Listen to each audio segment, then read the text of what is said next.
Kapan sih sebetulnya kedaulatan sejati itu dimulai? Bukan, ini bukan soal demo besar-besaran atau teriak-teriak di jalan. Momen ini seringkali lahir dalam sunyi, cuma dari satu gerakan kecil yang nggak kelihatan. Jadi, coba deh kita pikirin bareng-bareng. Kebebasan itu wujudnya kayak gimana sih menurut kamu? Apa harus sesuatu yang heboh dan dramatis? Atau jangan-jangan sesuatu yang jauh lebih sederhana? Oke, kita masuk ke bagian pertama, mitos kebebasan. Soalnya, apa yang sering kita bayangin sebagai kebebasan ternyata jauh lebih senyap dan lebih simpel dari yang kita duga. Coba lihat perbandingan ini deh. Di sebelah kiri kita lihat sesuatu yang heboh banget kan. Keluar kerja, jual semua aset, terus pindah ke tempat terpencil. Kelihatannya keren, dan itulah yang sering kita anggap sebagai kebebasan. Tapi, lihat di sisi kanan. Disitulah kedaulatan yang sebenarnya. Simple banget, cuma butuh satu klik, satu pergeseran kecil dalam pola pikir. Dan ini nih intinya. Kedaulatan tidak butuh pertunjukan, ia hanya butuh satu tindakan tanpa izin. Artinya apa? Artinya, cuma butuh satu tindakan yang kamu lakuin buat dirimu sendiri tanpa perlu minta izin atau validasi dari siapa-siapa. Oke, terus kenapa satu tindakan kecil ini jadi penting banget sekarang? Nah, kita lanjut ya. Ini ada hubungannya sama anggap aja kita semua lagi di atas sebuah kapal yang udah mulai retak. Ini soal retakan-retakan dalam sistem yang selama ini kita andalkan. Poin paling pentingnya itu, ini.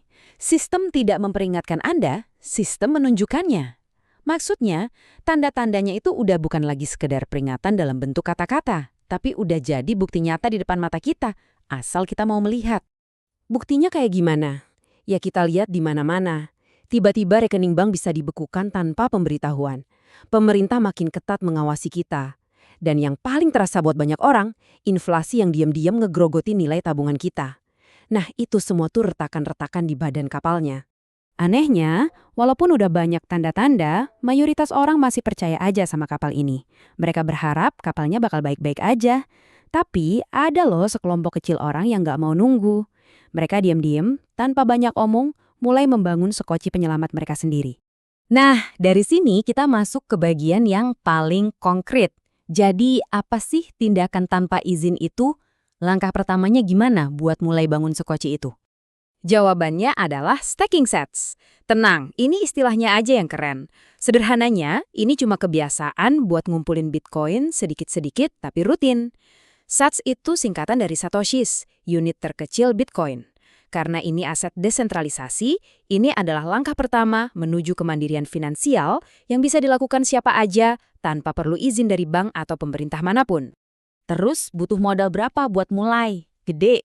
Enggak, cuma $5. Tapi gini, angkanya itu cuma simbol. Yang paling penting itu bukan jumlahnya, tapi tindakannya. Fakta bahwa kamu memulai. $5 itu, atau berapapun jumlah kecil yang kamu sisihkan, itu bukan sekedar uang. Inilah yang disebut bata pertama untuk skoci kamu. Ini adalah pondasi buat sesuatu yang jauh lebih besar, rencana penyelamatan pribadimu. Nah, dari tindakan yang kelihatannya sepele ini, ada perubahan besar yang terjadi di dalam diri kita. Ini soal mengubah settingan default kita dari yang tadinya pasif, sekarang jadi aktif. Ada kutipan bagus nih, gerakan bukanlah kebisingan, gerakan adalah identitas. Maksudnya, waktu kamu mulai bertindak, sekecil apapun itu, kamu itu lagi mengubah siapa dirimu. Kamu bukan lagi cuma penonton yang pasrah, tapi jadi arsitek aktif yang menentukan masa depanmu sendiri. Jadi perubahannya tuh jelas banget. Dari yang tadinya merasa bergantung dan stuck di dalam sistem, menuju jadi orang yang bisa ambil keputusan yang berdaulat atas hidupnya sendiri. Perubahan cara pikir ini, wah luar biasa kuat efeknya. Oke, jadi kita sampai di kesimpulan dari semua ini. Inilah titik balik kamu. Gimana satu klik sederhana bisa jadi pintu menuju kebebasan. Dan ini, tolong banget diingat ya, kemenangan yang sesungguhnya itu bukan soal jadi kaya raya, sama sekali bukan. Ini soal menjadi bebas. Bebas memilih, bebas dari sistem yang makin rapuh, dan bebas menentukan masa depan kita sendiri. Jadi, sebagai penutup, saya mau ninggalin satu pertanyaan buat kamu renungkan. Satu klik apa yang bisa kamu lakukan hari ini, yang nanti di masa depan bakal kamu kenang sebagai titik balik hidupmu menuju kedaulatan?